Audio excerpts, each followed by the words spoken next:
तारीख बताने के लिए नहीं खड़ा हूं, लेकिन एक चीज मिलती है। बनारस में एक पंडित के घर एक लड़की थी, जवान लड़की, और जब वो जवान हुई तो बनारस में उस वक्त जो गवर्नर था, कोतवाल था शायद, उसका नाम इब्राहिम कुछ था, मुसलमान था, अय्याश किस्म का था। लड़कियों के ऊपर डोरे डालना, उनको पकड़ना, उनको अपने हरम में जीनत बनाना, ये उसके काम थे। अब ये खूबसूरत जवान लड़की पर वो फिदा हो गया, आशिक हो गया, और उसने किसी भी तरह से इस लड़की को हासिल करने के लिए एड़ी चोटी का जोर लगाया। और आखिर में आकर के हुआ ये कि उसके घर के अतराफ हिसार हो जाता था, घेराबंदी। फिर पंडित मजबूर हो गया, अपनी बेटी से कहा कि चलो, जब वो बड़ा आदमी है तो उसके आगे हम लोग कुछ नहीं कर सकते, बेटी तुम चले जाओ, तैयार हो जाओ, वो चाहता है तुमसे शादी करने के लिए।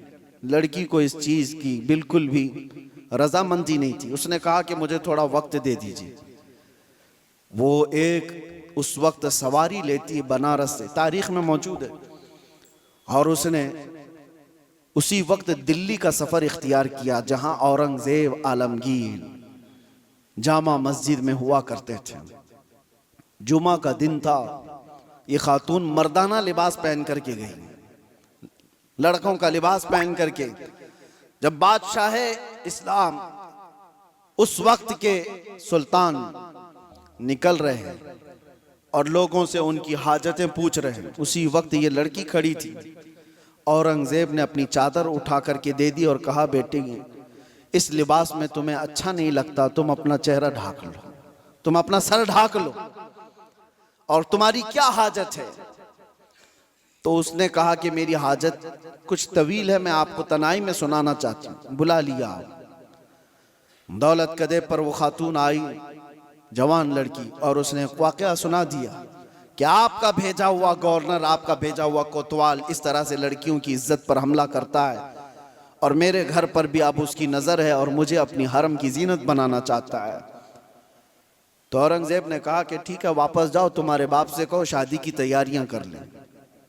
वो लड़की मायूस हो गई, जिस चीज के लिए मैं बनारस से दिल्ली का सफर करके आई थी, बादशाह भी यही कह रहा है, लेकिन एक दिल में हो एक आस थी कि बादशाह ने मुझे बेटी कहकर पुकारा। वापस वो आई, अपने बाप से कहा, बादशाह ने तो ये कहा। बाप ने कहा कि बेटा अब कहाँ इंसाफ है, तुम तैयारी कर लो। डोली सज गई और शादी का दिन भी आ गया। वो जालिम अय्याश कोतवाल अपने सिपाहियों समेत इसकी डोली उठाने के लिए आया और रास्ते भर में लोगों पर लुटाते हुए जा रहा था। और जैसे ही बीच रास्ते में पहुंचा, एक फकीर आया और उसको कहा कि मुझे भी कुछ लुटाना चाहते हो? उसने कहा, नीचे जितनी गिरी हुई हैं वो सब उठा ले। उस फकीर ने उसको बग्गी से नीचे खींच लिया। तो जैसे ही नीचे खींचा, ये कोतवाल जल्लादों से पुकार कर कहा कि कौन फकीर है जो बदतमीजी कर रहा है, तुम सब के सब आ जाओ। फकीर अपना जुब्बा उठाता है तो वह औरंगजेब वहां पर खड़ा है। कहा, वालिए हिंदुस्तान आलमगीर तेरे सामने खड़ा है, और क्या तुझे इस काम के लिए इस शहर भेजा गया था कि तू रोज अपने हरम सराओं में नई लड़कियों को जीनत बनाए अपनी बिस्तर का? और उसके बाद उसी वक्त उसकी सारी चीजें छीन ली गई, फिर उसको घोड़े के पैरों पर बांधकर खींचा गया। उस लड़की की बारात जो निकली थी, बगैर किसी छूत के, बगैर किसी छुए, इज्जत के साथ डोली को वापस उसके घर पहुंचाया गया, और उसको कैद में जल्लादों के हवाले कर दिया गया, कोतवाल को जो जालिम था, अय्याश था। अब जब लड़की बाहर आई तो उसने औरंगजेब से कहा, मेरे घर चले। घर आए, या आपको तारीख की सच्चाइयां मैं बता रहा हूं। औरंगजेब ने जाते ही कहा कि मुझे 2 रकात नमाज पढ़ने दे दो। 2 रकात नमाज पढ़ने के लिए, ये किसी और का घर नहीं, एक पंडित का घर है। नमाज पढ़ने के लिए जगह दी, नमाज पढ़ा। औरंगजेब ने कहा, फौरन मुझे पानी दो, शिद्दत की प्यास लगी है।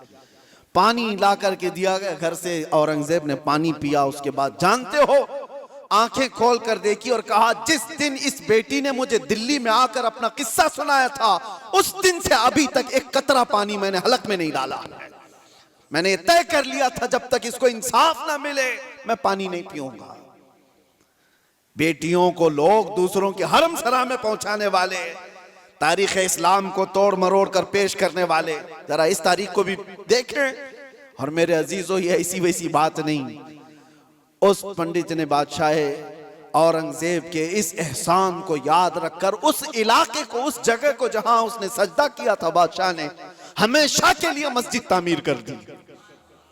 ये तारीख में मौजूद है। मैं आपको सिर्फ और सिर्फ एक झलक बता रहा हूं। इस्लाम ये काम नहीं करता कि अपने रिवायात को, अपने उसूल को जंगों में और दुश्मनों में सब तोड़ दिए जाएं और अपनी बेटियां भी किसी के यहां भेज दिए जाएं। ये इस्लाम की फितरत में नहीं है।